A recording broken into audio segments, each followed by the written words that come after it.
Ayan. Hi, Carl. Hi, Sir Phoenix. Good afternoon po. Oh, good afternoon. So, how should I call you? Carl Mark or Carl? Okay lang. Okay na, Sir Karl. Mm-hmm. Okay. Yeah, kasi some people are very particular with their names. Pag minsan gusto nilang yung buong pangalan nila, ano eh. Ang some people Medyo are like mahaba-haba ang that. pangalan. No, it's a good name. It's a standout name. Kaya ako nga tinanong kasi para ang sarap bigkasin ni Carl Mark Karandang every time na ano. every time nabanggitin nila, parang ang sarap na kumpletuhin ang pangalan niya. So how is your situation there? Is it kita mo ang weather dito it's cloudy and it's windy. It's cold. Kumusta naman ang weather niyo diyan? Dito, Sir Phoenix, sa Lipa, Batangas kasi ako located eh. So, hindi naman kami masyadong affected ng Odette. Although talagang umulan din na malakas yung umangin. Pero good thing it's, we're safe naman po. Medyo cloudy din. Oh, Talaga nasok na. Lipa Batangas. Okay, that's parang parang good news ata ang medyo cloudy at medyo umulan ng konti kasi syempre lumamig diyan ng konti. Or Yes, do sir. you not like the cold? Ayaw mo sa malamig? Actually, actually okay. Mas comfortable sa malamig, Sir Phoenix. Eh, malamig talaga dito, normally, sa Lipa, during December, January. Mm. Pero mas lumamig nung nagkaroon ng bagyo. Oo. Yeah. That's nice. Pag minsan ito ang parang inaantay natin ng December. December is like the mark of cold weather. Doon na tayo nakakasuot ng mga muffler, nakakasweater. Diba kasi halos all year round na lang sleeveless dahil sa sobrang init, naka-shorts, pero at least on December, pwede kang mag-jogging pants, pwede kang mag-jacket, yun ang parang pag minsan unconsciously na inaantay natin. I think a lot of people can relate to that. Although hindi naman natin pinapanalangin na na bumagyo, Yeah. pero nandyan na yan. Yeah, it's good. It's good na na okay ka naman diyan. How is your internet connection? Medyo naiinis ako sa PLDT ngayon eh. So far, okay naman. Tingin ko, kung okay naman yung audio ko, Sir Phil, so mukhang naman. Stable Mm. naman to internet ko. I see, I see. Wow, that is so nice. Buti naman at ganyan. Dito kasi parang paputol-putol eh. If in case Carl, if in case at bigla akong maputol, sige lang basta magsalita ka lang ng magsalita. Pag nainis ka, pwede kang mag-exit kung gusto mo pero I will do my best if ever I disappear. I will do my best to come back. Kasi nangyari ito last time eh. Parang nahiya ako tuloy sa dahil hindi man lang napagsabihan na there is a chance na mapuputol ako. So yeah, in your side naman, if in case na ikaw to maputol, it's okay. I will be waiting until the very end of the segment. So as long as meron pang mga 5 minutes pang naiwan, it's still try to come back if you can. If you cannot, it's okay. Just in case lang naman. Hindi naman natin pinapadalangin. It's almost 1 o'clock na kapag kape ka na ba? Sir, may juice. May juice na ako dito. Juice. Para naman maiba. Kasi it's either it's either coffee or water ang nababanggit dito. Juice, that is nice. Katatapos lang ba are you a normal person when it comes to meals? Yes, normal naman, Uh-huh. Sir Phoenix. Okay naman yung kain and schedule. Although, yung clients ko kasi is US. So, medyo minsan baliktad yung mundo ko since Mm. panggabi minsan. Pero, staying pa din, healthy, healthy sa body as much as possible. Mm-mm. Wow, good for you. Good for you. Buti naman you still maintain what is supposed to be normal. What is supposed to be normal here in the Philippines. Buti naman na may maintain. Baka kasi abnormal ako eh. For example, well, I'm about to have my breakfast still. Kaya coffee pa lang talaga ang iniinom ko sa ngayon. So yeah, I'm quite jealous of you guys, kayong mga Pinoy na freelancers na kaya ninyong makisabay. So whatever is normal now, like 6 a.m. breakfast, 12 o'clock lunch, 6 p.m. dinner, ganon. Nakakaingit kasi parang everywhere else you go here in the Philippines, ganon ang ginagawa nila, ganon ang schedule nila. Kaya it's nice to know na ikaw you are a what I call a normal person. May mga nag-ano din. Uy, may tanong agad I like this. Carmi is here. Hello, Carmi. Hello, Jonaline Tudlong from Baguio City. Ay, kilala ko tong apelyadong ito. You know what, ladies and gentlemen, kami dito sa Highlands, kaming mga Igorot, hindi namin masyadong minamemorize ang pangalan The first name, the last name though. The last name, yun ang parang madaling i-familiarize sa amin. That's the reason why sometimes pag nakita ko yung apelyado kako, uy, kilala ko to kahit hindi ko kilala. Because we recognize the last name. Ganun kami dito. I don't know with the rest of the Philippines. How about you guys? Do you memorize the last names of people, families? May ganun kasi, di ba meron yung mga recognizable last names, kumbaga. So yeah, that's what just happened a while ago. Perez Santiago Elijah asked, wow, agad, I like this. What to do if you're not happy with your work? Okay, Perez Santiago Elijah. Can I call you Elijah? Let me know if it's okay for me to call you Elijah. But I love this question. I so love this question. Well, how about you sit down and just listen to our episode for today, and I'll get back to you. We will get back to you on this question a little later. But thank you so much for this beautiful question. Mendez Grace is watching from Cavite. We have Elena Adonis here with us as well. We also have, sabi ni Mendez, congrats, Marka. Congrats daw, Karl. There. Carmi is here with us. Maraming salamat at nandito ka lagi. Mary Lee Laloy is from Bacoor, Cavite. Hello po. Ivan de Peralta from Baguio City. What's up, Karl daw? Clarita Mendoza, hello from Pangasinan. Ayan. Perez Santiago Elijah, yes, sir. Okay, I like your name, Elijah. That's a very nice name. Ayan. Since, it's 1:02 na. How about simulan na natin kasi para medyo ganahan naman si Mark. And let us start.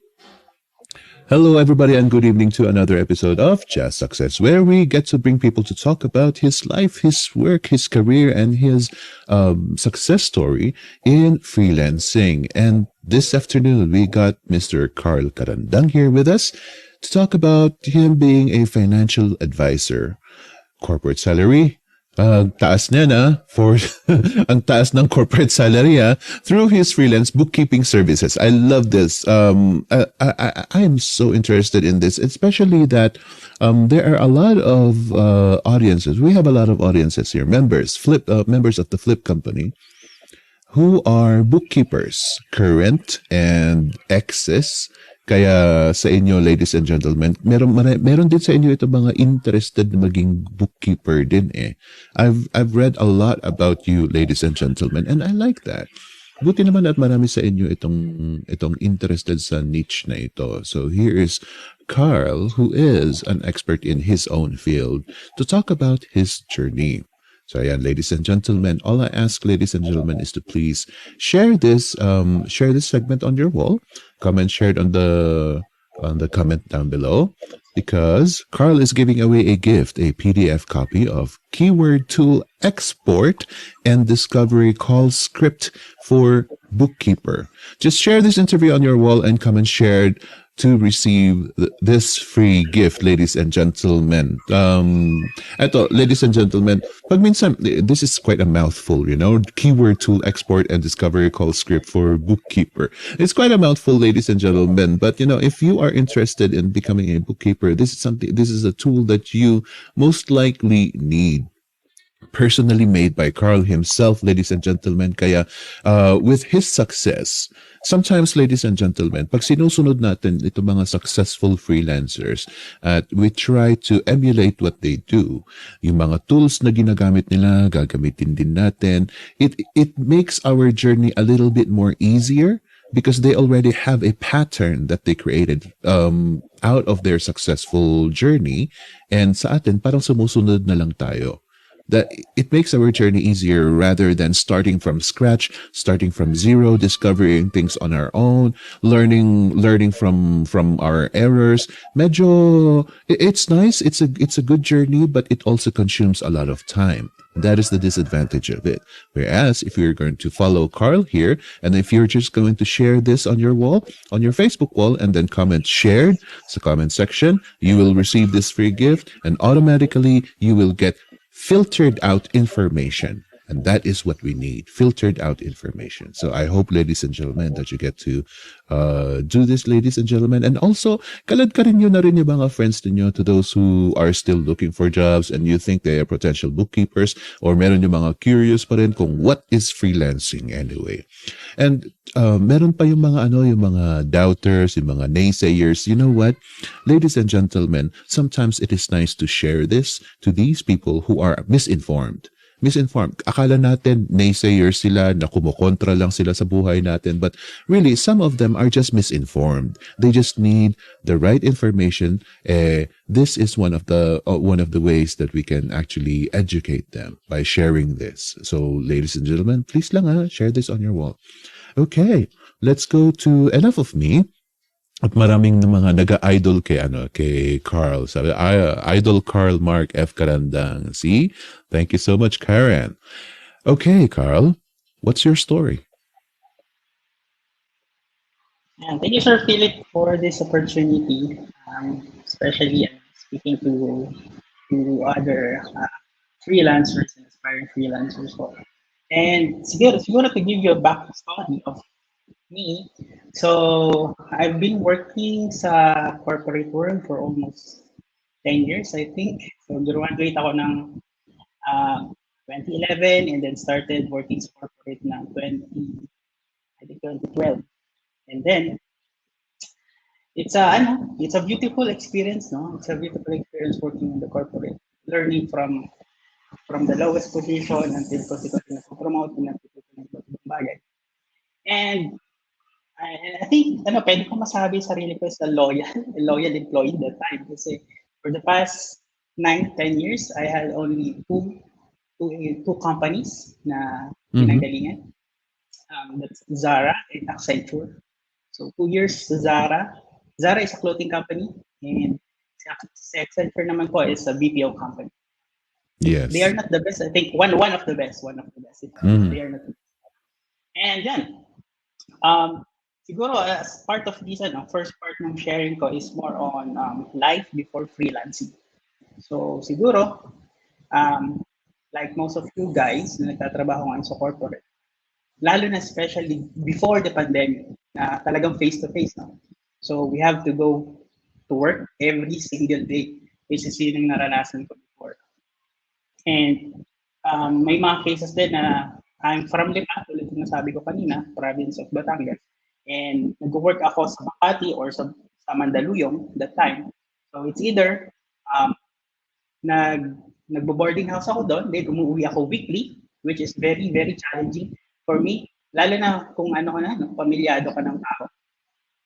Mahirap mapalayo sa pamilya every week, at least kahit every week, medyo mahirap na rin yan. Especially kung may mga kids ka na din. So kung meron po dyan nanonood na with kids na naiiwan kahit on a weekly basis, so I'm sure makaka-relate po kayo dito sa story ko.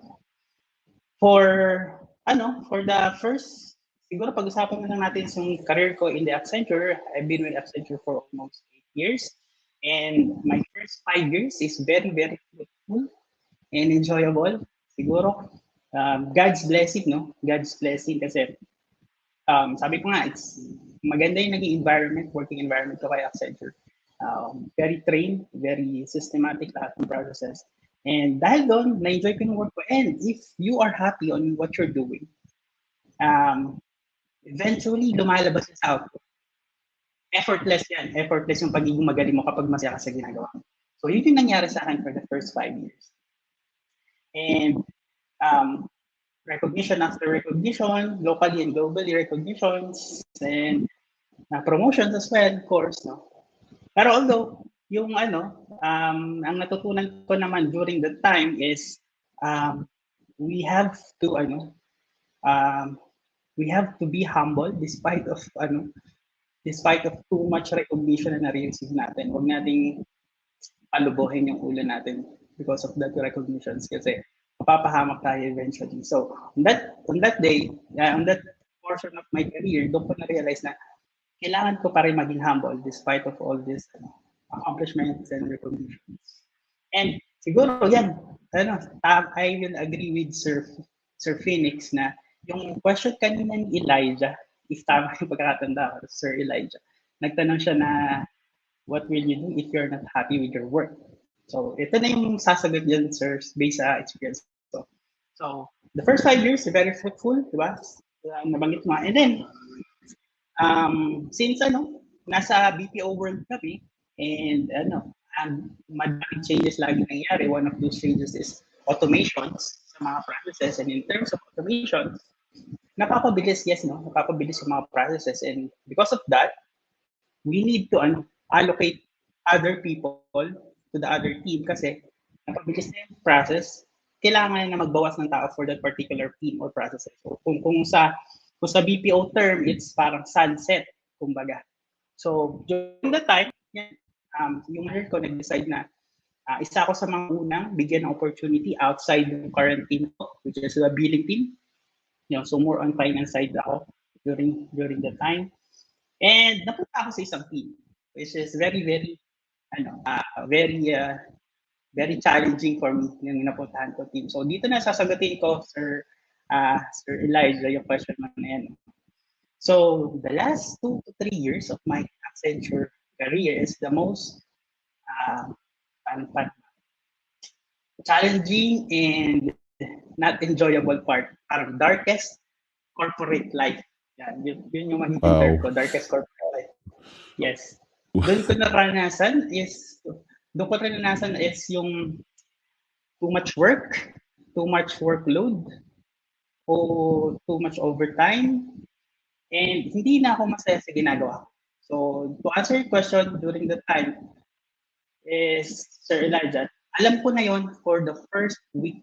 For the first week pa lang, alam ko na gano'n ang mangyayari sa akin. So, ang ginawa ko, Sir Elijah, sorry kung sa'yo na ako nakikipag-usap. No? Pero para alam makarelate ng iba, I'm sure marami dyan. Yes, it's okay. Go ahead. Siguro ngayon. Siguro kahit ngayon, no? Baka hindi ka masaya sa work mo. So, ginawa ko during the time, nag-seek ako ng guidance. Una, of course, sa manager ko, sa leads, in-open up ko yung problem ko na ganito. Overwhelmed ako sa workload, sa processes, at hindi na ako masaya. And then, nag-consult ako sa HR. Nag-consult ako dun sa, meron kami sa Accenture na parang professional psychologist ba yung tawag doon? Kailangan mo lang siya mag-schedule and call. Up to that point, nandun ako sa point na talagang professional psychologist na yung kinakausap ko for counseling in terms of the career sa corporate. And yun, okay naman. Pero more on, na sila, worldly wisdom. So, yun, tayong pang wisdom ng tao. So, hindi siya naging effective for me. So, ang nangyari sa akin during that time is, doon ako napalapit kay Lord. So, medyo cheesy yung transition ko, pero siguro yun yung ginamit ni God to bring me closer to Him. Yung ganyung scenario na super down, sabi nga nila, rock bottom talaga. To the point na, munti ka na ako ma-fire sa Accenture dahil sobrang daming errors, daming escalations ng clients. Nandun ako sa point na Mm-mm. lowest, kaya sinabi ko darkest point of my career during the time. And tiniis ko yun for 2 years. For 2 years. So tiniis ko siya and seek guidance with my pastor and continues reading the Bible. And then what I learned is that we have to undergo that process. So, hindi mo pwedeng sabihin, ay, hindi na ako masaya, aalis na ako. Pwedeng yun yung tamang gawin that time. Pero, for me, kasi, kailangan sa akin, ang naging revelation sa akin is, I have to undergo that process. Yung crushing stage, kumbaga. Kung mapapasin niya, siguro, kunyari, wine, di ba? From grapes, fruits, kailangan siyang i-crush para maging wine. So, kung gusto mo ma-transform yung sarili mo into a much better version of yourself, a much useful version of yourself, you have to undergo that process. And yun yung talagang inantay ko for the next 2 years. For the perfect timing to get out sa Accenture. And then, yun, when I eventually, continuous seeking kay guidance kay God, reading the Bible, and for the 2 years alone, hindi nagbago. Actually, hindi nagbago yung scenario, no? Ganun pa rin, dahil pa rin ang toxic pa rin ng environment, pero ang nagbago is yung mindset ko. How I handle those things. So, yun yung nagbago. And paano ko siya nire-resolve? Paano ko pumapasok araw-araw? So, dumating yung point sa akin, Sir Phoenix, na from Lipa to Boni, uwian ako. So, it's 2 to 3 hours from Lipa to Boni. And then, going back, 2 to 3 hours din. Pag hindi traffic ang EDSA. So, ganun yun. Mabilis That's a yun. Pero lot. pag traffic, yes po, yes. Super talaga. So, and to give you a schedule, para lang may idea kayo kung paano nangyari. So, ang shift ko nun is 1 p.m. to 10 p.m. So, umalis ako dito sa Batangas, 9 a.m. Dumadating ako sa Boni, it's 12:30. And then, 10 p.m., nag-out ako, babiyahe ako sa Lipa, dumadating ako 12:30, 1 a.m. dito sa Lipa. So, ganun. Siguro, last 1 year of my and then, yun na. To end yung first part ng backstory ko, no? So, paano ako naging freelancer by the time. Kinusap ko na yung family ko, syempre. My wife and my kid, kinusap ko sila na. Yun, mukhang okay na, ready na ako to give up my corporate job and to look for another opportunity na more fitted sa akin. And mas masaserve ko yung purpose ni God para sa akin. Yan, doon ko na-meet si freelance. Wow. Tell us more about your journey in freelance. Kasi mukhang matindi ang backstory mo eh. Matindi ang backstory mo, but are you encountering similar problems in freelance? Sige sir. For my journey in freelancing, nag-resign ako sa corporate ko around June or July last 2020. That's a pandemic season. So, talagang faith. That's living by faith. Yung sino ba naman magre-resign ng trabaho during the pandemic. Diba? So, pero yan, dahil by faith ako, live by faith, not by sight. I put all my trust to God during the time na mukhang it's time na to leave my corporate and do something else. So doon ako napunta kay freelancing. And ang naging journey ko is by the time back to zero talaga, Sir Phoenix. So akala mo, may 9 years experience na ako sa corporate. Magiging madali ng freelancing. Kala ko yun. No? Pero nandun ako sa freelancing, back to zero, as in back to zero talaga. From the tools, from yung different software na ginagamit. Probably you have basic knowledge of accounting. Yes, it's a good start na meron kang basic knowledge of accounting. Pero in terms of the certification, the setup ng account, ng freelancing account mo sa Upwork, OLJ, paggagawa ng PayPal account, Payoneer account, lahat talaga inaral ko yon. And very, very challenging for me kasi wala akong parang naging tanungan, kumbaga yung Mm. mentor on my side na i-guide ako every step of the way. So I have to research, I have to look for a mentor that time. And very, very fortunate po na kailangan kasi sa atin mag-start. No? Hindi tayo pwedeng umasa na, uy, paano ba mag-start? Tapos magpo-post lang. And then, Oh, you're yeah. just waiting for the answer. So, you have the right to do that kung ginawa mo yung part mo na nag-research ka, ang daming information sa YouTube, you have to do your part muna. No? So, ako, syempre yun, sabi ko nga, talagang start ako from scratch. And very, very fortunate ako na, sumasali ako sa iba't ibang freelancing Facebook group, which is, isa doon is si Flip, di ba? Si Dave Camp. Doon ko nakita na kada browse ko, that time, naging product ko ako, Sir Phoenix, ni mentor program last 2020. Nagkataon na one of your student po na CPA bookkeeper niche nag-post na Yes. I am parang ang concept is willing siyang mag-train ng at least 3 people for free. Sagutan niyo lang yung Google Doc, Google Form, parang ganun. Oh, I remember this. Yeah. Ayaw ko na lang i-mention yung name niya kasi humble masyado to, ayaw yung siya. Yeah. I remember this. So, ang tawag ko sa kanya si Sensei. Sensei, kung nakikinig ka ngayon.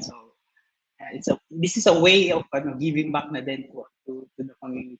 Yan. So, yun.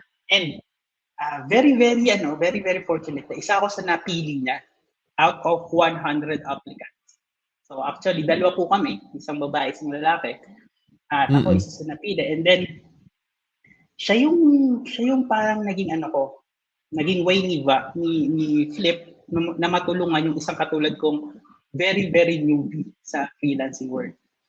So, doon niya ako nag-guide in terms of QuickBooks certification naman. So, tinulungan niya. And then, yun yung naging breakthrough ko kasi kung hindi ako nagkaroon ng certification sa QuickBooks, kung hindi niya ako tinulungan, kung hindi dahil dito sa Flip, hindi ko malaland yung mga clients ko. So, for those nakikinig ngayon na aspiring bookkeepers, actually, hindi naman required si certification. Technically, no? Hindi naman, pwede ka ma-hire without any certification in bookkeeping. Pero, yes, mas mataas yung chance to be hired or to land a client if ever meron kang certification for your specific niche. Diba? So, kumbaga, parang inaano mo as an expert on that particular field. Pero hindi naman talaga expert, pero at least meron kang may mapapakita kang proof kay client na, Mr. Client, here's my certificate, I know how to do it. So, ganun lang siya. Kasi hindi naman malalaman ni client kung kaya mo bang gawin trabaho. Unless, i-hire ka na niya, tapos makikita niya, hindi pala, or kaya mo pala. So, yung certification is one of the tools na nagamit ko na to leverage para to give me parang head start in terms of the bookkeeping niche. Yes. Oh, I'm so happy that you said that, Karl. I love what you mentioned kasi ito ang parang nakakalimutan namin. You know what, ladies and gentlemen, pag medyo nagtagal-tagal ka na sa freelancing, nakakalimutan mo na yung mga basic needs kasi normal mo nang ginagawa. But the transitioning from anything else going to freelance is a little shocking pag minsan. For example, like Karl here, or even I myself, ako rin nagulat din ako doon because I came from the factory work.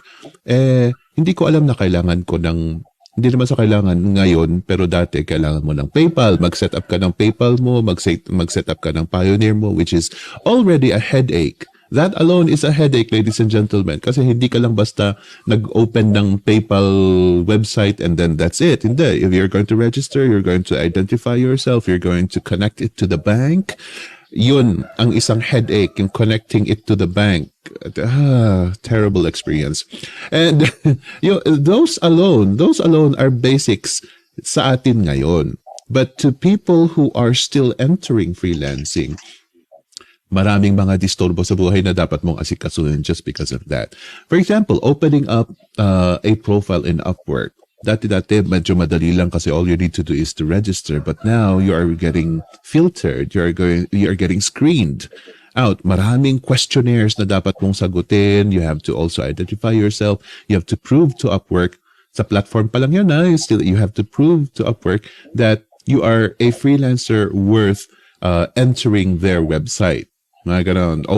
And what about the identifying which platforms are good for you? There is onlinejobs.com, there's freelancer.com, we have Upwork, we have LinkedIn, meron yung iba nakakakuha ng work sa Facebook, we have Guru, we have Fiverr, we also have those, right? So it is quite a headache.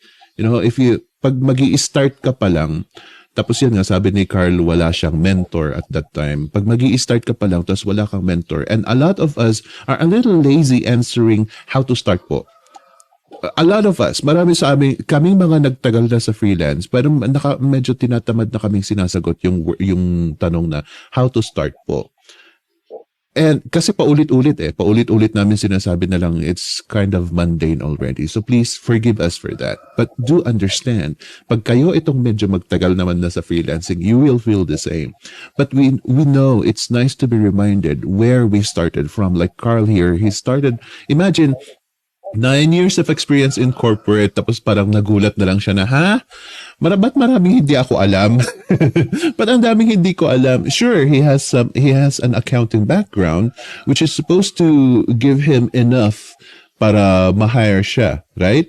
But those little steps like setting up Payoneer, setting up PayPal, connecting it to your bank, those little steps alone na hindi mo alam, parang it serves as a additional headache to you already. And pag nagpatong-patong yon, mai-stress ka na, hindi ka pa nakapag-apply, na-stress ka na. So that is the hardship that you have to go through kapag mano-mano ka na pumasok na sumabak sa freelancing. This is one of the reasons why we have these groups like Flip, VAB, and other groups out there. Yung mga ibang mga former students namin, yung mga graduates namin, some of them have already branched out and created their own groups, their own teams to help other people. You see, ladies and gentlemen, and here is Karl as well, who has already succeeded in his freelance life, which is just a year, right, Karl? Yes, sir, Phoenix. Yeah. Very, by God's grace. It took me Right? less than a year or a year. Yes. There, in less than a year, andito na siya, is being interviewed as one of the successful products of freelancing in itself. So, ladies and gentlemen, yun nga yung sinabi ni Elijah kanina. My heart goes out to you, Elijah. It's this is such a nice question, and I know that a lot of you, ladies and gentlemen, feel the same way, like Elijah here.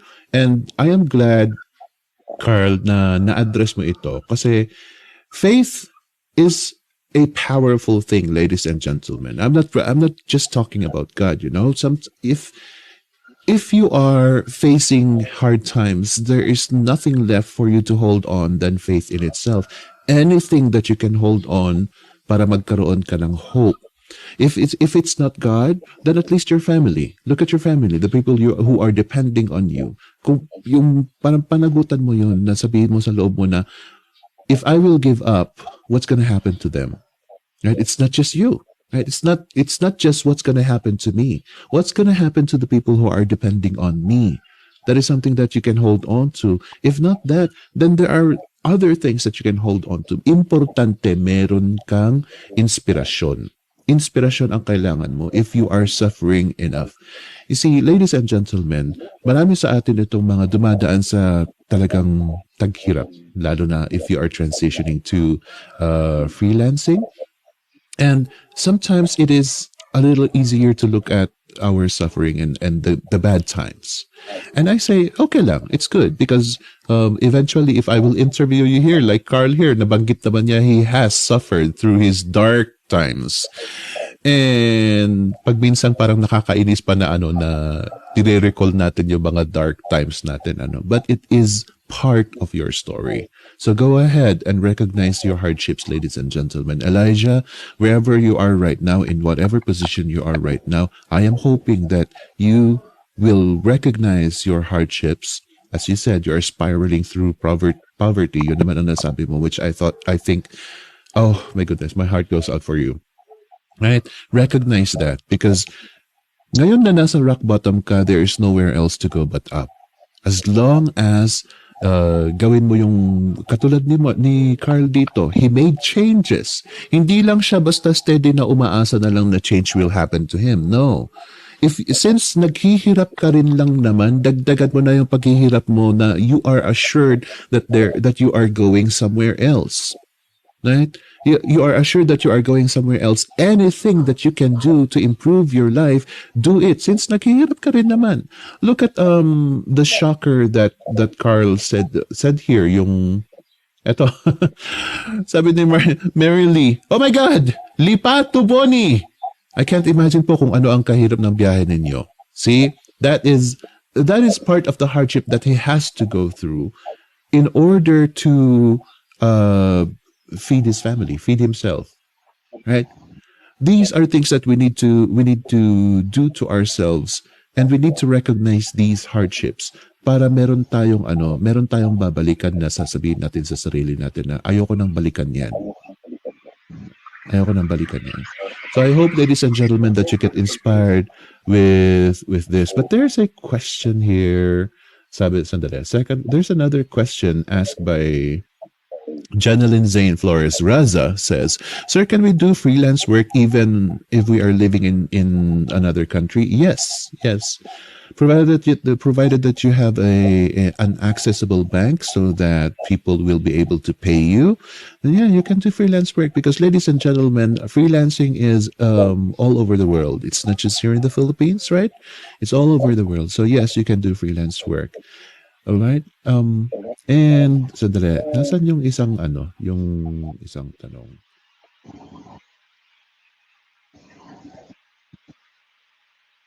Ayan. Addressed to Karl himself. Sabi, "Sir Karl, question, why would this position make sense for your lifestyle?" I think she's talking about your freelance job now. So, thank you for that question, Grace. And siguro, before I answer this question, I just want to go back to Elijah. Hindi pa rin, feel ko talaga, mas kailangan pa siya mabigyan ng konting motivation pa dahil sa pinagdadaanan niya. So bro, kung if na dyan ka pa ngayon, no? Right now siguro you're in the middle of any kind of problem or suffering right now, and believe me nang pinagdaanan ko yan, and if nandyan ka sa situation yan, super blinded ka talaga. Tulad ng sinabi ni Sir Phoenix kanina, no? Doon ka nakafocus, ay ano ba nangyari sa akin? More on negative ka if nandiyan ka sa process na yan. So just siguro just hold tight lang, bro. Lilipas lang yan. Hindi mo kailangan tambayan, lilipas yan. And then, eventually, kapag nalipasan mo na yan, doon mo ma-realize na, kailangan mo pala mag-undergo na yan para maging successful ka dito sa stage mo ng life mo. Kasi lahat ng pinagdaanan ko before, lahat ng yung sabi kong darkest moment ko, naging siya, parang naging training ground ko siya that time. Kaya ako naging successful as of now dito sa ginagawa ko. Kasi siguro kung hindi ko napagdaanin ganung hirap, hindi ko ma-handle yung mga current objection ko ngayon or current struggles ko ngayon. Easy na sa akin ngayon kasi napagdaanan ko rin ganung kahirap. So, hold tight lang, bro, and then faith talaga. And so going back to kay Grace, no, in terms of if I remember correctly, Sir Phoenix, but it makes sense. Makes sense? And why would this position make sense for your lifestyle? Unang-una, Grace, is very common dito sa Pilipinas, sa ating mga Pinoy na kung ano yung tinapos mo, parang ang expectation sa ng mga tao is doon sa line na rin yun, doon ka rin mapupunta. So parang ganoon. Which is siguro naging applicable din sa akin kasi in terms of giving out services, wala naman akong other niche or other services na pwede ko ma-provide na mag-give value aside dun sa napagdaanan ko in terms of the education. And um, very practical din kasi si bookkeeping kasi hindi lang siya professionally. Nagiging conscious ka din sa handling your finances personally.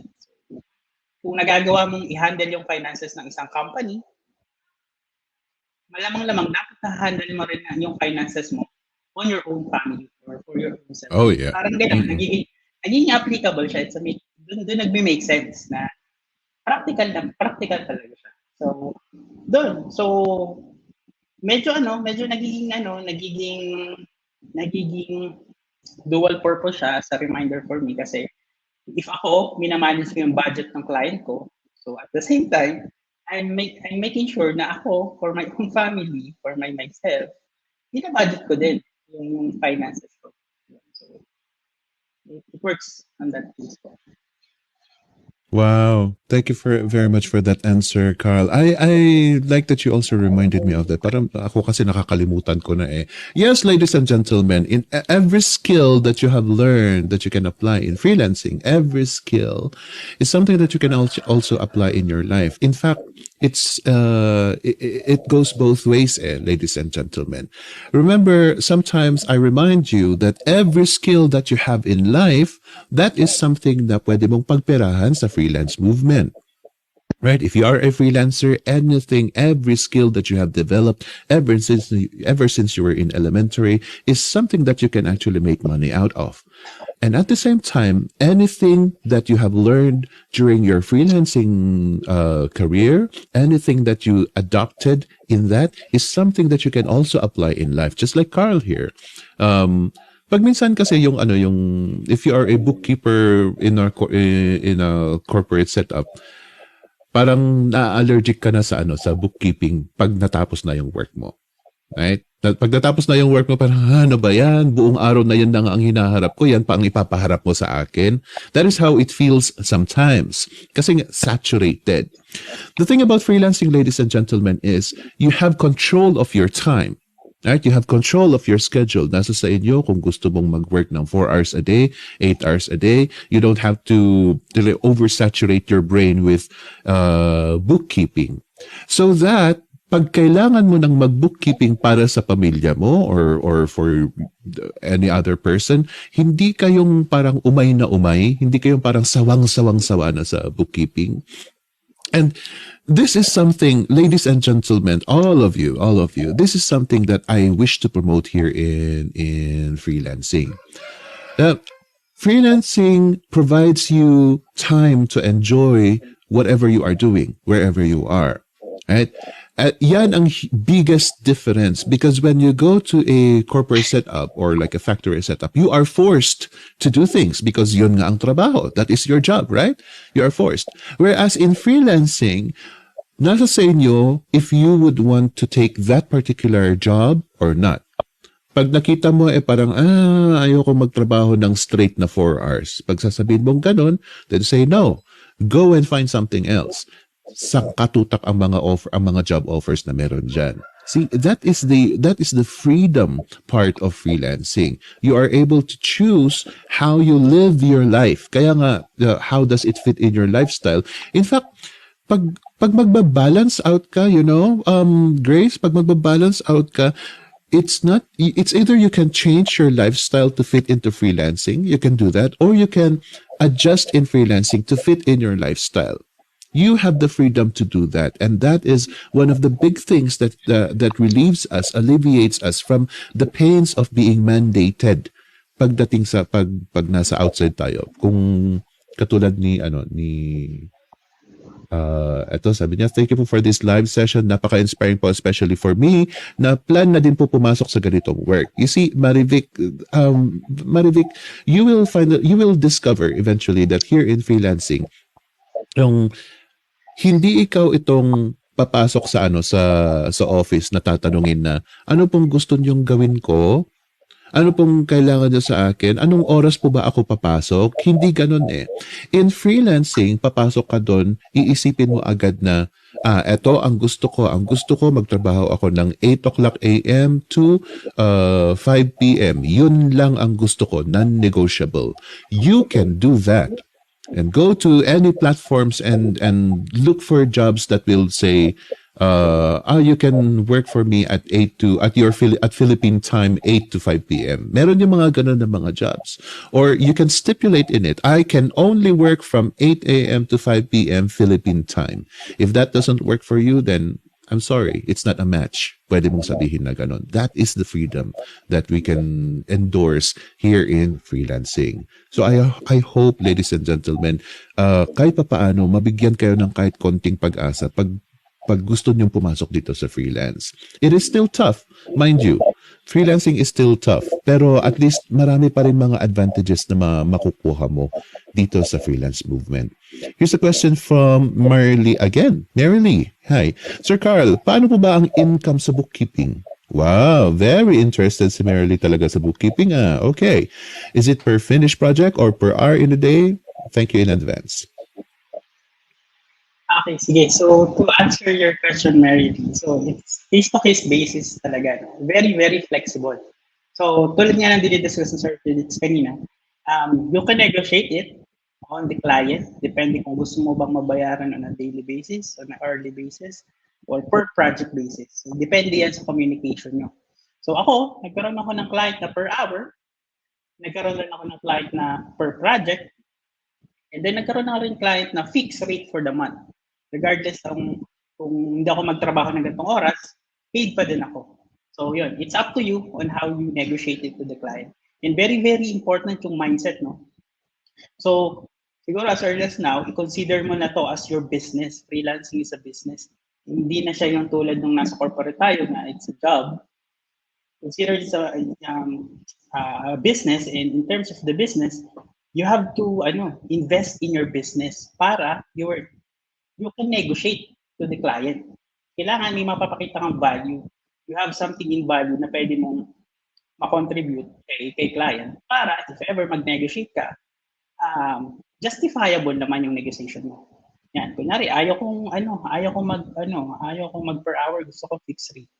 If you can show to the client na eligible siya sa ganung rate o sa ganung way of payment, yan, makukuha mo yung ganung type of business or type of client. So, yan, case-to-case basis, pwede siya any way na pwede makuha.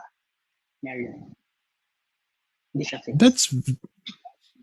That's very inspiring, Karl. I like that you reminded us again that it is better to consider freelancing as business. Marami sa atin, I think expression ng common Filipino ito ay yung makakaipon ako tapos magbi-business ako. Makakaipon ako, magbi-business ako. I think lagi kong naririnig yan Makakaipon ako magbi-business ako.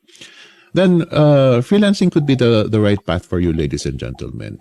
Because freelancing, ganun din exactly the same as magbi-business. Siguro ang iniisip ng marami ng magbi-business is put up a sari-sari store, put up a shop, something like that. In a sense, freelancing is easier kasi wala ka nang uupahang pwesto, hindi mo na kailangan yung location thing. That's not so much a problem anymore. In some certain aspects, freelancing is indeed a business. You have to take care of it as a business. Just like yung pag meron ka ng business, ano man ang freedom na inaakala mong meron doon, nandito sa freelance.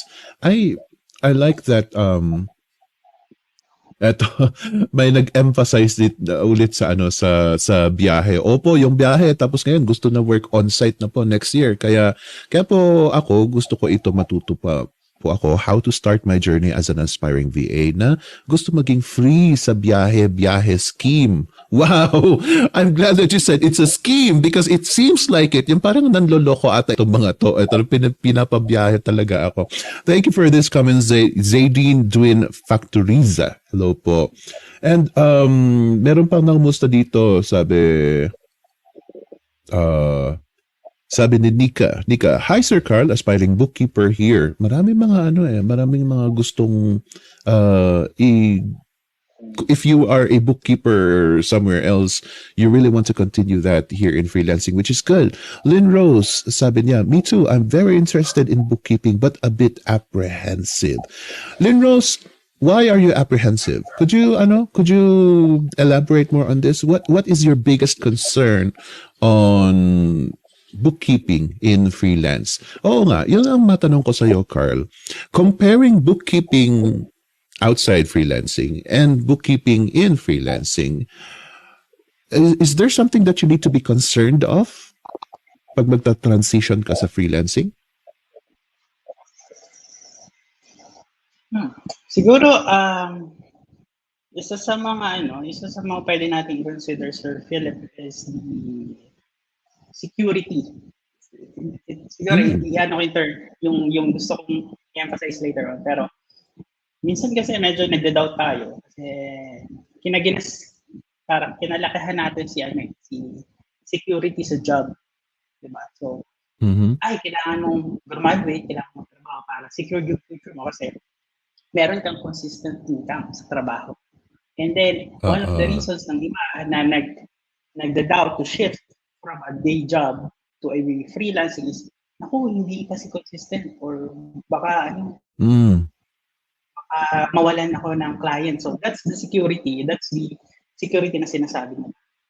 So, pero, in terms of the freelancing, it's it will be based on you as the freelancer or the business owner. Yung security will be based on you, not on the freelancing concept.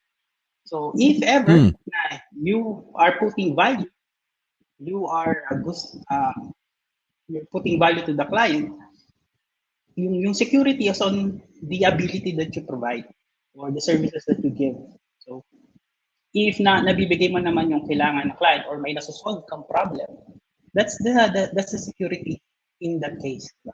So, yun lang siguro yung maano ko kasi, well, yes, madaling sabihin na I will stay on the day job kasi hindi naman ako basta alisin ni company kasi may dole, yung mga ganung case, diba? So, yes. Yun yung nagiging mindset ng mga Pilipinas of na hindi ako basta maalis. Pero, in terms of the security, if you want security, that's not the real security actually. So, all of us kasi is indispensable. Tama yung term ko. So, it's all about giving value talaga to the world para at least ma-appreciate. Wow. Wow, Karl. I love that you said that. People are questioning security in freelancing. You are comparing it, ladies and gentlemen, to how in corporate na hindi ka pwedeng basta-basta matanggal kasi may dole nga. But to Karl, that is not really a sense of security. You can still get fired. And you know what? The thing about security, ladies and gentlemen, is if you are in a corporate setup, it will take you 5 years before magkaroon ka ng napakakatitig na increase. Do you really think that you are secured in that kind of in that kind of salary? Is that something that you would really live through? Yung trabaho mo that you need to be stressed for how many hours a day? Imagine that you are going to do that until you retire. Is that a sense of security? And in freelancing, ladies and gentlemen, you will take control. You will take control of your income. You will take control of your output as your work output. See, yun pa lang compared to anything else outside freelancing. Yun pa lang, meron ka ng sense of security doon. You know why? By controlling your time and your output, matatapos mo yung work mo na malakas ka pa, masigla ka pa, at may oras ka pa. See? And we strongly advise to many freelancers out there na dagdagan ninyo yung clients ninyo for a lot more sense of security. Pag nasa corporate setup ka or factory setup ka, hindi mo magagawa yan dahil pagkatapos ng trabaho mo, pagod ka na, latang-lata ka na, wala ka ng enerhiya, ultimo brain cells mo patay na. See? So you don't have any energy left to do anything else. How secured are you that you are going to be able to do that for the rest of your life until you retire? And how secured are you with that? And chances are, meron pa ring chance na sasabihin ng company na, well, na nag-shutdown yung client natin, so wala tayong trabaho. Pwede nilang sasabihin din ng ganun. Right? It's true that companies cannot just fire as easily like that, but still, Uh, nakasalalay yung ano mo, yung security mo sa ibang tao. Unlike in freelancing, yung security mo na yun, yung sense of security mo is under your own control. Nasa sayo na kung mawawalan ka ng work or isesecure mo ang sarili mo na meron kang backup work. Yung mga ganon, you will be able still to do that. That is the sense of security that we emphasize here in freelancing. And, whoa, si Mary Lee, ang dami niyang tanong I like it. I like this. Sabi ni Mary Lee, Sir Karl, ano pa ba ang mindset or attitude ng isang successful freelance bookkeeper? Very nice question. Okay, sige. In terms of the mindset and attitude, very important na you consider your client's business as your own. Yun yung parang pinaka-importante sa akin. Wait, kunyari, for my own client, na taga-US, di ko kino-consider ang sarili ko as an employee ng client ko, but as a business partner. So, if your mindset is like that, you're doing your very best to make the business grow, to make the business successful. Kung saan mang side ka ng services. Kunyari, in terms of us, bookkeepers, I have to make sure that the financials is in good shape, di ba? So, if the finances is in good shape, profitable ang company, maging profitable din ako in return. So, that's the mindset na sinasabi ko. I'm considering that na ako is a co-owner, parang ganun, owner ng business na I have to do my very best every day just to keep the business growing and growing. Right. Very nice. Yan, the mindset really is to lift yourself up in a higher position other than an employee. Yun ang isang dapat lahat ng freelancers, hindi lang mga aspiring bookkeepers. Put yourself in a position where you are equal to your client. Eye to eye, meet them eye to eye. Kasi yun ang kailangan nila. You need the confidence within you and you need also to assure your client that you pinagmamalasakit mo yung yung business niya. That is something that they do want to hear. May pahabol pa dito. Sabi ni Kimberly, kahit pa ba walang background sa accounting, pwedeng mag-bookkeeping? Yeah, siguro to answer your question, Kimberly, yes, marami akong kilala na hindi accounting graduate, walang background sa accounting. Pero inaral nila basic accounting sa afterwards, if you're really interested. Hindi ko sinasabing hindi ka na kailangan mag-aral, pero you need to study right now. So pwede kang mag-enroll yan sa mga tinatype sa chat na mag-enroll ka ng basic bookkeeping course kung gusto mo ng background kasi you really need those basic information to be able to be a successful bookkeeper. Pero in general, yes, pwede. Kahit hindi ka BSc graduate, kahit hindi ka CPA, you can be a bookkeeping niche. Yes, this is true. Ladies and gentlemen, pag sumabak kayo sa mga specific niches like bookkeeping, for example, you need a foundation. So it's true, Kimberly, pwede kang makisabak sa sa bookkeeping without an accounting background, but you have to know the basics at least. The jargon, the language that they speak, you should be aware of those. Otherwise, nobody will hire you if meron silang sasabihin na jargon, tapos sasabihin mo na, ano yun? Yung mapapaganon ka. So it is important, ladies and gentlemen, that if you are going to choose a specific niche, make sure that you have the foundations, the basics of that particular niche. Before I go to reminders, may isang pahabol dito kasi paborito natin ngayon si Elijah. Today, our favorite comment audience here is Elijah. I am a student here at VAB and I completed the complete course months ago, but I only landed into an online corporate job paying $300 a month. It's not enough since the bills and taxes get higher. I want to be an actual freelancer and market my skills. How do I do that? How do I get clients? Because it's the hardest thing. Whoa. Beautiful question. Again, Elijah, this is something that a lot of freelancers struggle with, regardless of whether they enrolled or not. whether pumasok ka sa VAB or nagsolo ka or pumasok ka sa ibang mga educational platforms out there, this is a very typical struggle of a starting off freelancer. So, Karl, what do you think can we tell Elijah here when it comes to this marketing yourself as a freelancer? Sige, Sir Felix. So, siguro to start, siguro just to give you guys some overview. Technically, you can be a freelancer without enrolling any course, just studying on yourself sa YouTube or sa Google. Pero it will take time talaga, or some of those are wasted time. And then, I would suggest na if ever is mag-enroll talaga kayo para mag-enroll ka talaga ng course specific to whatever niches that you want. Yan, nasa chat, if ever makukuha kayo para systematic yung learning. Kasi sa YouTube and Google, you can search anything talaga.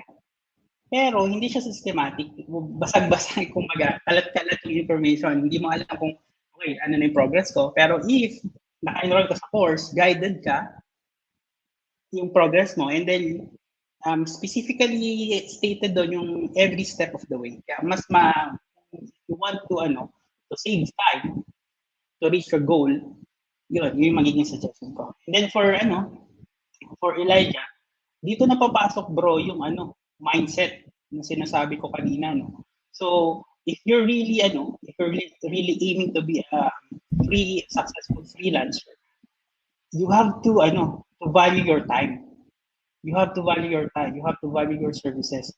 And on that case, na $300 per month, per week ba yun o per month? Ay yung per month. Per month.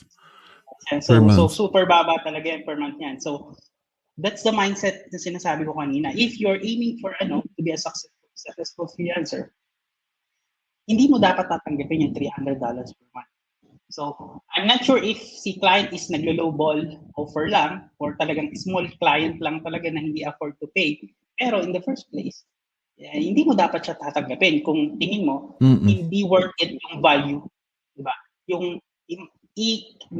Kailangan mong ma-value yung time, di ba? So, if your goal is ganitong amount, don't settle for less. So, hindi ko naman sinasabi na kasalanan mo na nag-jump ka dun sa $300 per month. Pero you need to first of all mindsetting na this is my value before going to a discovery call or an interview. And if lower than this, hindi ko accept. Kailangan ganun yung mindset. Otherwise, talagang mapupunta ka sa mga low baller client na ganyan na okay, $300 per month. Yeah. Yes, Elijah. Ay, nako.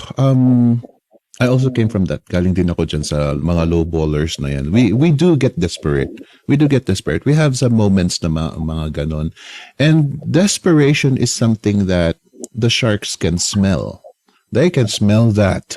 Itong mga low baller business people na scammers pati ang iba, they can smell your desperation. So, I strongly advise that you build up your confidence, build more confidence in yourself since sabi mo nga, you have already finished our complete course. So that alone should give you enough leverage to charge more and be a bit more selective with the contracts that you apply. Imagine, kaya ka nga pumasok sa freelancing para matakasan mo ang corporate job, tapos corporate na naman ang napasukan mo, tapos low paying pa. Oh my goodness, of all the things. Elijah, for me personally, I strongly recommend that you find one of our mentors, one of our coaches, and talk to them personally. Kasi I think you need to be told a couple of things to help you out, get out of this kind of stump. This is a stump that you need to overcome, Elijah. My heart goes out for you. I'm so sorry that you're going through this. Pati kayo, ladies and gentlemen, kayo mga nanonood dyan, take these as examples na sinasabi nga namin na may kahirapan din ang freelancing. Hindi yung basta pumasok ka lang, mayaman ka na. No. You still have to struggle a bit. But the technical know-hows that you need, the mindset. That is something that you need to build up personally. And this is why we are here. Like Karl here, who keeps emphasizing on the attitude, on how you communicate with other people and how you treat yourself should be different. Kasi hindi tayo employees. We are partners. We are strong contributors to the client's business. That is something that we have to keep in mind. Tutulungan natin sila para magkapera sila. Yun ang dapat na isipin natin. So we are not employees. So to all of you, I'm sorry that to many of you, I'm so sorry that you have to deal with such hardships. Pahabol dito, sandali. May mga magkakasunod dito na I think they are all related. Sabi ni Jessie, no funds po. Okay, listen. Tapos sabi niya, di naman po ako mabigyan ng chance ng internship. Listen again. And yan, sabi ni Grace, sa courses po ba natin dito sa BA Bootcamp, may certificate po ba and can we put it sa Upwork? Okay, the answer there is yes. Pero let me give you some just short reminders, ladies and gentlemen, dahil medyo bitin na tayo sa oras, but medyo magpahinga muna si Karl dahil kanina pa siya salita na salita, baka nag-dry na ang lips. So just take a short break, Karl. I'll get back to you. Let me just give our audiences some reminders, ladies and gentlemen, announcements po. Saglit lang po ito. Our new date, December 23 na po ang Christmas party natin. Matutuloy na po ito. Hindi na po ito mapopostpone. Christmas party in pajamas. I encourage you, ladies and gentlemen, to join us. Kahit na medyo marami tayong mga pinagdadaanan ng mga trials and errors, it is also important to be among people and try to be happy, keep up a good attitude in life para meron naman. And parties is something that will help you out kung nasa in despair na tayo, nasa desperate moments tayo. We also need to celebrate para medyo mabaling ang focus natin. Let's try to enjoy our life. So I encourage you, ladies and gentlemen, to come and join us on December 23rd at 7 p.m. Dahil marami po kaming pakwela. We are doing our best para ma-enjoy natin itong party na ito. Dito next week, on January 3rd, babalik na po tayo ng January 3rd. Pinoy freelancers share life lessons from their freelancing journey in 2021. This is going to be our topic on January 3rd at Flip Chat and Chill, 6 p.m. po ito. I hope to see you there, ladies and gentlemen, kasi medyo mababakante tayo ng medyo mahaba-haba. And also, sandali. And we have our packages. This skill package teaches you the skills that you need to start working as a virtual assistant. Skills package po. This is less than 1,990 only. 990 only. Nitong buwan lang na ito, ha. And bakit ganyan? Ayaw niyang complete package. Ito, malaki ang discount po namin dito. Minus 7,000 na po ito. 12,990, you will be able to get our complete package. And lahat po na pwede namin may ituro sa inyo, ituturo po namin dito. Accelerated package is our best seller. Ito naman, this is priced at 5,990 and I hope that you take interest in this. Accelerated package, dito po magi-start ang Guided Hustle Challenge. If you are done with our accelerated package and guided hustle challenge, you are qualified to join our if you have finished our accelerated package or complete package, you are qualified to join our guided hustle challenge. Now, all of these packages, ladies and gentlemen, pag natapos nyo po kahit ano dito, skills, accelerated and complete, or pwede rin, open pa rin sa iba dyan, pero at least, we require that you have the basic knowledge of virtual assistants, and that is when, pag meron kaming opening, mag-apply kayo sa internship namin. You are welcome to join us, ladies and gentlemen. Okay, go ahead and check it out at vabootcamp.ph/enroll. Remember, lifetime access na po ang aming mga courses dito. So at any given time, kung gusto nyong titignan nyo ulit. It's fine. This is my answer to you. Kung wala kayong funds, wala kayong pera, it is okay. Don't worry about it. Alaga pa rin namin kayo. We got your back. Individual courses, sandali. Individual courses. Eto, free courses. Our free courses here, we got virtual assistants, SEO for beginners, social media management, e-commerce virtual assistants, intro to next level freelancing, intro to lead generation, email marketing, better English and bookkeeping, web design, and writing.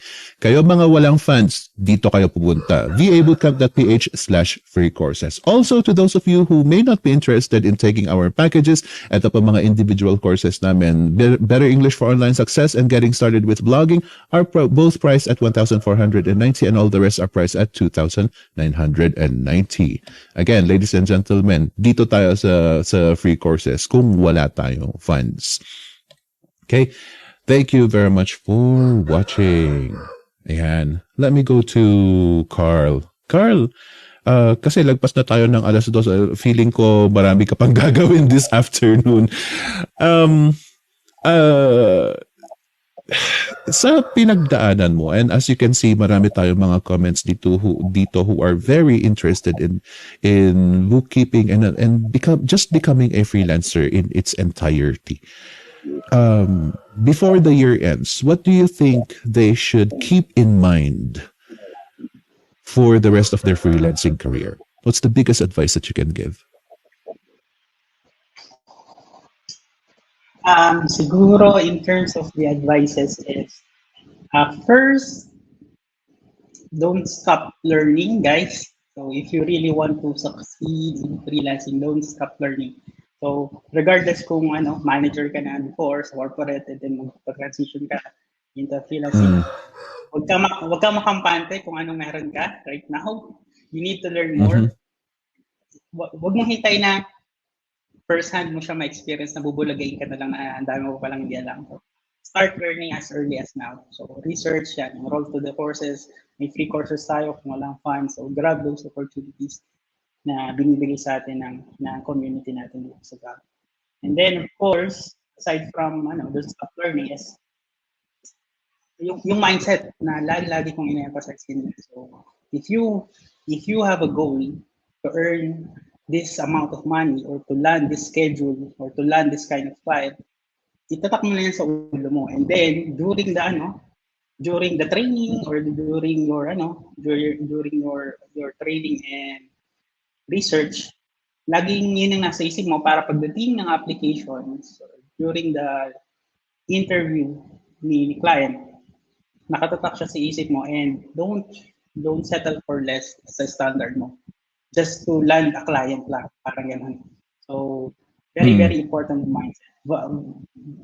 Give value sa time mo kasi yan yung the most precious asset na ibibigay mo sa kanila, diba? Instead of makipaglaro ka sa kapatid or sa anak or makipag-date ka sa asawa, magtatrabaho ka. So gaano ka-importante yung oras mo?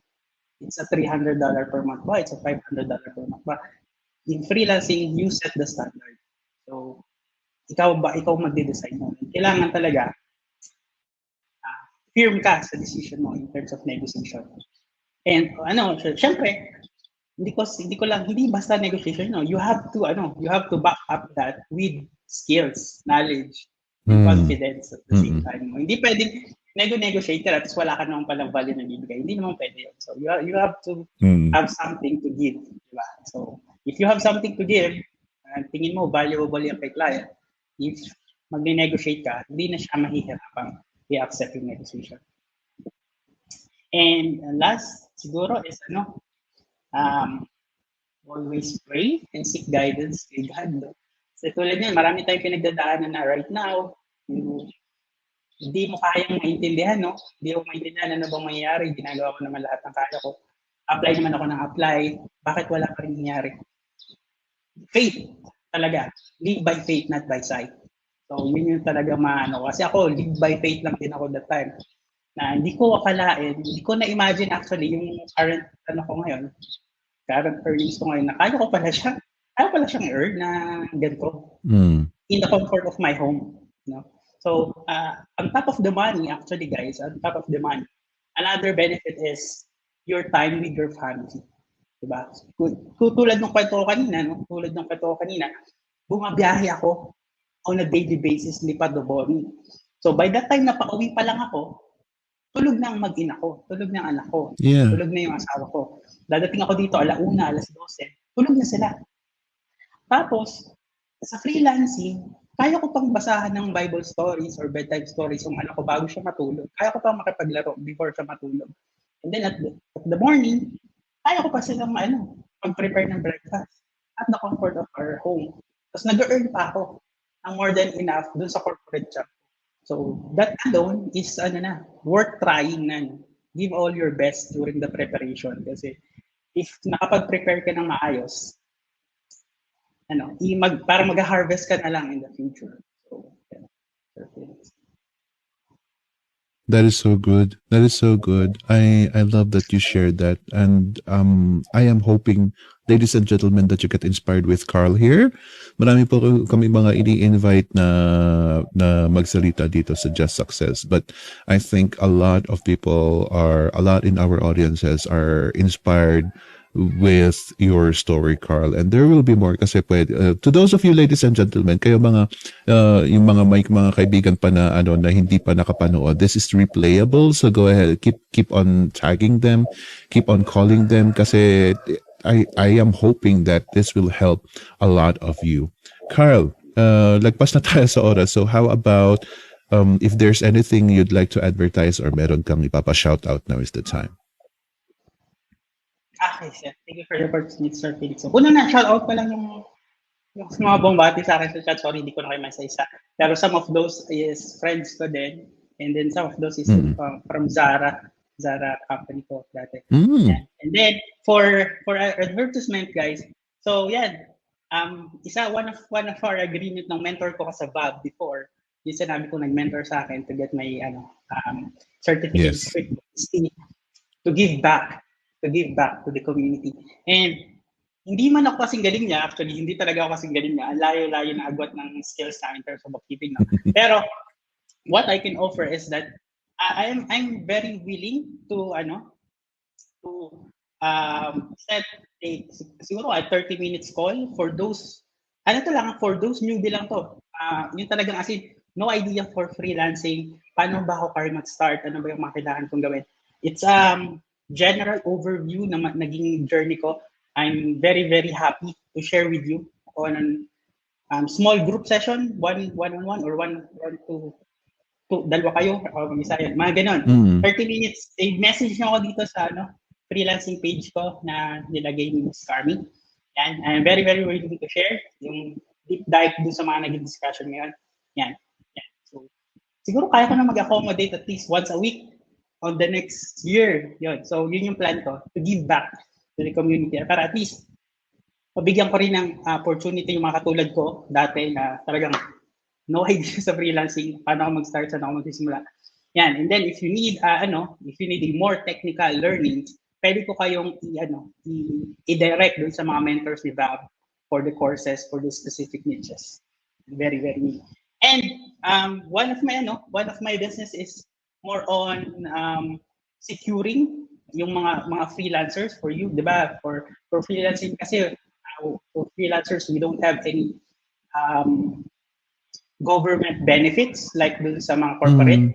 So it's either you have to pay personal for this SSS and PhilHealth. So one of my advocacy then is to secure freelancers for their business through life insurance and health coverage. So you can message me if you're interested to have those kind of products. And then another thing is that I'm also hiring my own financial advisors. So if you're interested to join me in my advocacy to share financial literacy and secure more Filipinos and be part of my team, yan, message na lang ako dun sa isa kong Facebook page na nilagay ni Ms. Carl sa chat.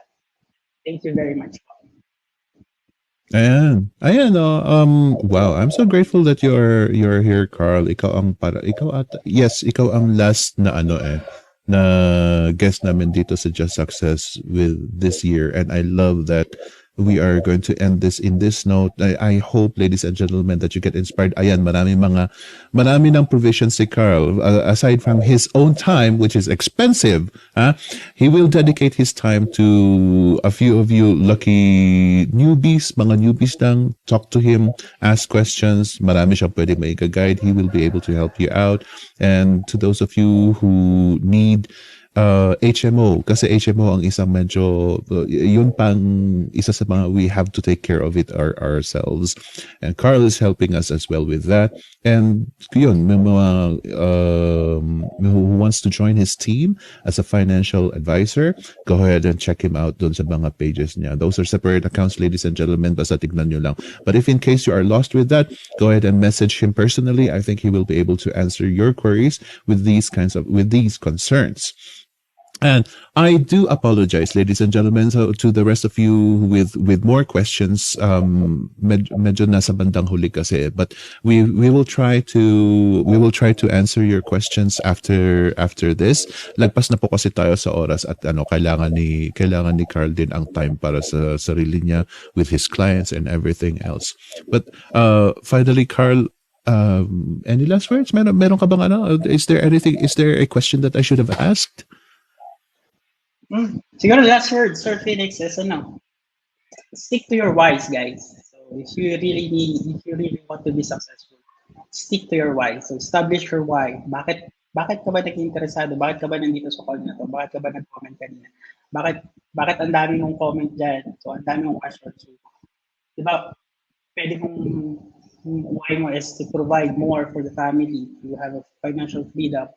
Yun, stick ka doon. And then, minsan kasi motivation is nauubos, fluctuating ang motivation. Pero if you stick to why, yun yung magiging fuel mo na kahit ayaw mo nang bumangon, kahit puro rejection ka na, tutuloy ka pa rin dahil dun sa why. So, know your why and use that as fuel to do more. Thank you so much for that. And ladies and gentlemen, that is Mr. Karl Karandang reminding us, ladies and gentlemen, to stick to our why. Why? Bakit ka nga ba kasi aalis sa corporate? Bakit ka nga ba kasi gustong pumasok sa freelancing? Is there a reason why? And you should always stick to that, because that is something that will help you out for the rest of your career. Hindi porket naka-land ka na ng client sa freelancing na hindi ka nakakalimutan mo na yung why mo.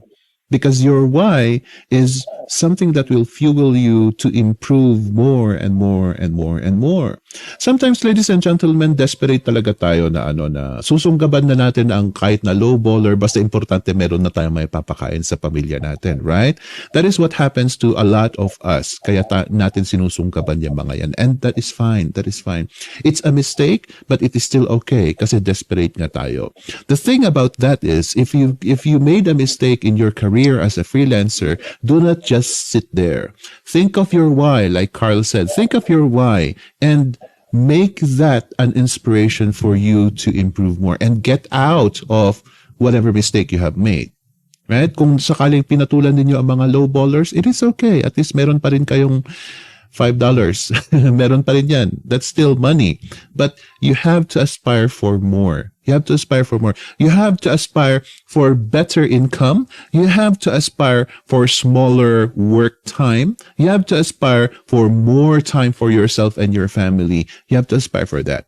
Para naman masasabi mo na it is worth everything. Every hardship that you have gone through is worth it because you will have reached a better position in life. Walang silbi ang paghihirap kapag hindi natin gagamitin yan para umangat. Right? Kung tinitiis lang natin ang paghihirap, magpakailanman na tayo maghihirap. Pero kung gagamitin natin yung paghihirap na yan, yung pagtitiis na yan, just to lift us up, para sundutin ang puwet natin, para tumayo tayo at, grab every opportunity that we can get so that we will rise up, then it is worth it. Thank you very much, everybody, for being with us today. This is our final JasSuccess episode for this year. I hope to see you next year. Bye-bye, everybody.